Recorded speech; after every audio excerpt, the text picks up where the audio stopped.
Alden, what was the first moment you were on this film where you thought, yep, I'm Han Solo?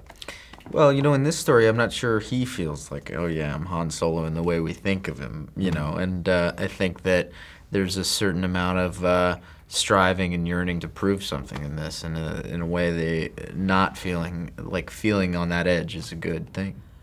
Were there any moments that particularly stood out to you as a sort of quintessential Star Wars moment? So much of the film is kind of an extrapolation on, you know, I almost feel like the Kasdans were able to take like a scene or a line and kind of turn it into a sequence or an act. And there's so many, you know, but of course like the things that we know and love the most, like the Falcon and Chewie and everything, getting close to those things is so special. What other classic Star Wars characters would you love to act alongside in another Yoda. film? Yoda? Oh, in another film? Yeah, or in general. In general, Yoda. I just would like to know Yoda. Noda. I'd like to know that. Yeah, I'd like to have a breakfast or go on a hike with him. Yeah, I think that's fair. Yeah. Would you be up for starring in one with Harrison Ford, maybe? Like they did that X-Men film with Patrick Stewart and James McAvoy, young and old? That's right. Maybe. Yeah, I don't know if it's a good, if that's handled in an interesting way. You know, he is, yeah. I mean, we'll see. Interesting.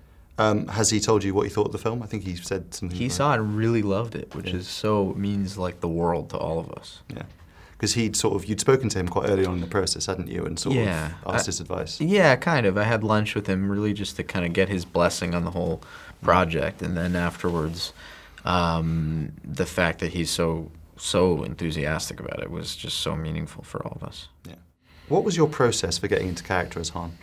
Well, you know, there's kind of two things, one that you always do and one that is different to this, which is that I went back and looked at the original films and just tried to like absorb as much as I possibly could of those movies and get them in my bones in a way so it would be second nature. I could kind of forget about it, and then you really, you know, and then it's what you do in every movie. You look at the story they're in, who is this guy now in this point in his life, and ask the questions you always ask and try to make it real. The film's obviously stuffed with kind of references to old Star Wars films and, you know, characters in little cameos and stuff. I mean, what was your favorite of those moments, those Easter eggs? Well, I think, you know, probably the Falcon, spending time with the Falcon and watching that evolution. But, you know, I think one thing that's nice about this movie is that in the original films, Han says all this stuff about his background, and he did this, and he knows him and Chewie and Lando and Scrapes and how he got the ship and all this stuff. So in a way, it's organic for this story to be able to hit those notes without sort of having to diverge from the main story itself to kind of go, and here's that guy, you know what I mean? And yeah, so I think like something that's nice about it is that it's able to do all those things and feel organic, which I'm not sure every spin-off would be able to do. And speaking of the Falcon, I mean, do you have a theory about how it goes from the sort of pristine white interior of this film to the sort of dirty smoker's yellow of the original? Is it some disaster or is it just bad care?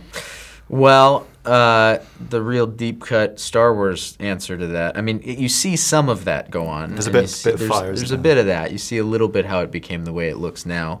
But, you know, it's like if you're flying and you're trying to avoid Imperial guards or something, you know, it's better to be driving a Pinto than it is a red Lamborghini. And so that rule of logic is part of, like, the world of space, that you want to, you know, you want to be underestimated a little bit so nobody's thinking, is that guy up to no good? Yeah.